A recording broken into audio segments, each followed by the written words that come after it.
One of the most important secret ingredients that you and I need to be able to ask Allah successfully whatever we want.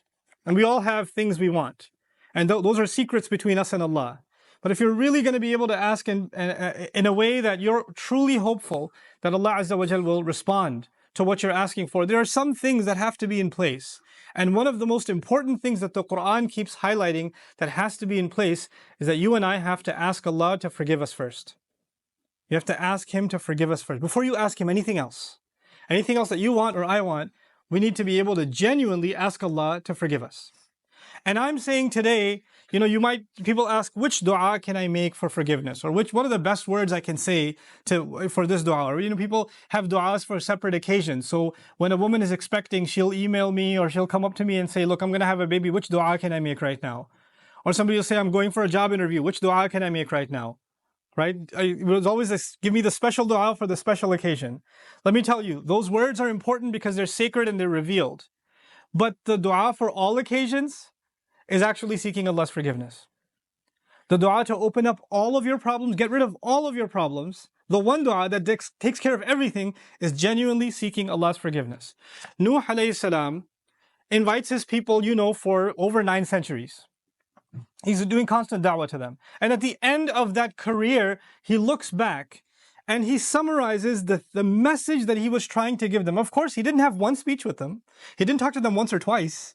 Laylan wa nahara, da'awtu qawmi laylan wa nahara. Night and day. He didn't even take nights off. He's constantly inviting them. And in a surah dedicated to his name, Surah Nuh, the surah of Nuh alayhi salam, he himself summarizes the entire message he was giving his people this whole time. What is it that I want from you?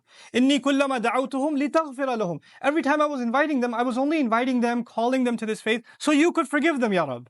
So you could forgive them. And then literally he says, here's how I invited them. This is what I exactly said to them over and over and over again. Qult, I said, istaghfiru rabbakum. Seek forgiveness of your master. Innahu kana ghaffara. I'll come back to this part later.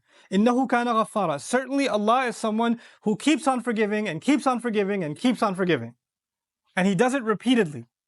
But what He says after that is so remarkable. He said, you people, and I need you to understand who He's talking to. He's talking to one of the worst nations in history. Nuh alayhi salam is described as one of the worst nations of all the nations. Places like Surah Al-Qamar, where Allah describes different nations, or even Surah Al-Dhariyat, Allah describes different nations of the past that rebelled against Allah, that rebelled against the prophets, and were destroyed. When He gets to Nuh alayhi salam's nation, what does He say? وَقَوْمَ نُوحٍ مِّن قَبْلِ إِنَّهُمْ كَانُوا هُمْ أَظْلَمَ وَأَطْغَى. The nation of Nuh from much before, they certainly were more wrongdoing and more rebellious than everyone else. Like He has the worst condemnation of the people of Nuh. It makes sense. They had a messenger not for one generation like every other prophet. They had a prophet 3 generations, 4 generations every century. Every 2 decades there's a new generation of kids that have grown up. And he's seen that century after century after century after century. He's seen 40, 50 generations of people. And they've all rejected Him. And He's making the same invitation to all of them. So the reason I brought this up is for a purpose. He's talking to very, very bad people. He's talking to the worst of the worst. What offer does He make to them? He says, istaghfiru rabbakum. Seek forgiveness of your master. Innahu kana ghaffara. He keeps on forgiving over and over and over again. You guys have been messing up over and over again. Allah keeps forgiving over and over again. But His offer doesn't stop there. He says, يُرْسِلِ السَّمَاءَ عَلَيْكُمْ مِدْرَارًا. Yursili. It's actually Jawab al-Amr here. What that means is, if you seek His forgiveness, then Allah will open up the sky for you and it'll start pouring on you. Now that could be a reference to rain. And ironically, it's not a reference that you will get flooded. They did get flooded, right? They did get flooded, but Allah is talking about a different kind of rain now. If you seek forgiveness, that same rain that destroyed them will be the rain that brings them life. They didn't pray for rain. They didn't ask for rain. And Allah just asked them to make dua to be forgiven. But if you asked dua to be forgiven, the sky will open up and start pouring. Now Allah did not say water will pour. Allah did not say water will pour. He said the sky will pour, because the sky has a lot more than water. The sky has forgiveness that comes from the sky. The sky has peace, tranquility, faith, your provision, the solution to your problems. They come from the sky. He will open the floodgates, and everything held from the treasures of Allah that you haven't been getting because you haven't been seeking forgiveness is going to open up. Just ask for forgiveness. You're asking to solve problem A, problem B, problem C. There are problems you don't even know you have. Allah knows that you have them. If you and I just became genuine people of seeking forgiveness, then those problems would start getting solved by divine intervention. يُرْسِلِ السَّمَاءَ عَلَيْكُمْ مِدْرَارًا. And that's not even enough. You're asking forgiveness for who? Yourself. اسْتَغْفِرُوا رَبَّكُمْ is seek forgiveness for yourself. He says, وَيُمْدِدْكُمْ بِأَمْوَالٍ وَبَنِينَ, and He will extend you by giving you money and giving you children. He will further your good legacy with money and kids. It's not even money that will lead you away from Allah, because it's in the context of you seeking forgiveness. He'll give you good money that will lead to you doing more good and benefit you in this worldly sense and in the akhirah sense. And He'll give you good children that will give you goodness while they're alive. They will respect you, show you love, obey you, make you proud. They will give you happiness when they're alive. And even when you're gone, they'll continue to do good deeds that become a continuous investment for you after you're in your grave. Allah will give you all of these things. By the way, this is the same two words, money and children. Later on, وَإِنَّهُمْ عَصَوْنِي وَاتَّبَعُوا مَنْ لَمْ يَزِدْهُ مَالُهُ وَوَلَدُهُ إِلَّا خَسَارًا. They disobeyed me, and they only follow the people whose money and his kids do nothing but cause them more loss. Money and kids are a means of loss. But when money and kids come from Allah, after you seek forgiveness, they become gain. See, it's the same money and kids. It's the same money and kids. The only difference is now they have the blessing of Allah's forgiveness on top of them. It's like they were contaminated until Allah purified them with His forgiveness. Istaghfiru rabbakum, and look, seek Allah's forgiveness. What doesn't open up? The sky opens up in ways you can't imagine. Guidance opens up for you. Understanding opens up to you. Your personal internal problems start going away. You know, anger, for example. Anger is a very hard thing to get rid of. Some people live a miserable life because they can't get rid of their anger.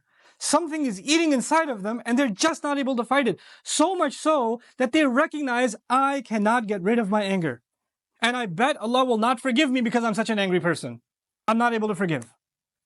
Sahaba were really angry at the occasion of Hudaybiyah. What did Allah say about the removal of anger? He said, أَنزَلَ السَّكِينَةَ فِي قُلُوبِ الْمُؤْمِنِينَ. He sent peace, calm, tranquility down from the sky into the hearts of the believers. Calmness doesn't come from you. It doesn't come from you and me. We can't calm ourselves down. Musa's mother was dying of nervousness, of fear when she was putting her baby in the water. And Allah says, لَوْلَا أَرَّبَطْنَا عَلَىٰ قَلْبِهَا. Had we not tied her heart and kept her strong. Allah made her heart strong. She's not capable of that herself. She's too scarred for that. She's too traumatized for that. Allah, there is such a thing as divine intervention that will help you heal. There are sins that you have, tendencies that you have. Some people are very tempted by fahsha.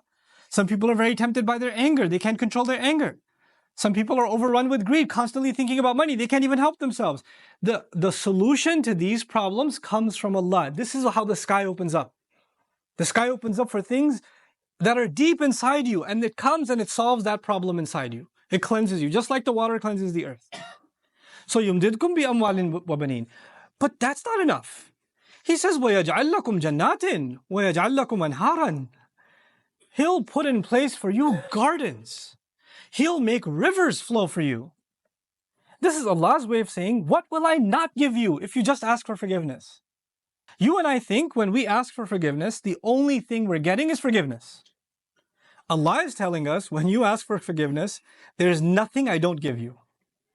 It's almost like you can ask for other things, or you could just ask for forgiveness and everything's covered. Everything's included. What's left? Money, children, the sky's opened up for all of your problems, gardens, rivers, all of it's ready to go. And by the way, seeking forgiveness, we're learning now, you would think, normally a person would think, when they're asking Allah's forgiveness, then, it's going to help them in their akhirah. It's going to help them in their afterlife. These ayat are telling us, no, Allah is not only going to help you in your akhirah, He's going to help you where? In this dunya. Think about Hajj. The biggest motivation you and I have for going to Hajj and getting our Hajj accepted is that our past sins are forgiven. We get a fresh start. That's the reason you go. You literally go in the clothes you're supposed to be buried in. Even in Hajj itself, when we're going to make the march, ثُمَّ أَفِيضُوا مِنْ حَيْثُ أَفَاضَ النَّاسِ وَاسْتَغْفِرُوا اللَّهِ. Go where people go, follow the people, follow the crowd, and seek Allah's forgiveness. Pour in and seek Allah's forgiveness. The essence of Hajj is seeking forgiveness. That's the purpose of it. That's the fundamental goal of it. And even in that, at the occasion of Hajj, what do we ask Allah? رَبَّنَا آتِنَا فِي الدُّنْيَا حَسَنَةً وَفِي الْآخِرَةِ حَسَنَةً. Every tawaf. Same dua, the dua from Quran that describes what you should do at Hajj. وَمِنْهُمْ مَنْ يَقُولُ رَبَّنَا آتِنَا فِي الدُّنْيا وَفِي الْآخِرَةِ رَبَّنَا آتِنَا فِي الدُّنْيا حَسَنَةً وَفِي الْآخِرَةِ حَسَنَةً وَقِنَا عَذَابَ النَّارِ. Give us good in this life and the next life. In other words, give us the kind of good in this life that guarantees the good of the next life. There is such a thing. And you can get all of it when you and I are genuinely seeking forgiveness.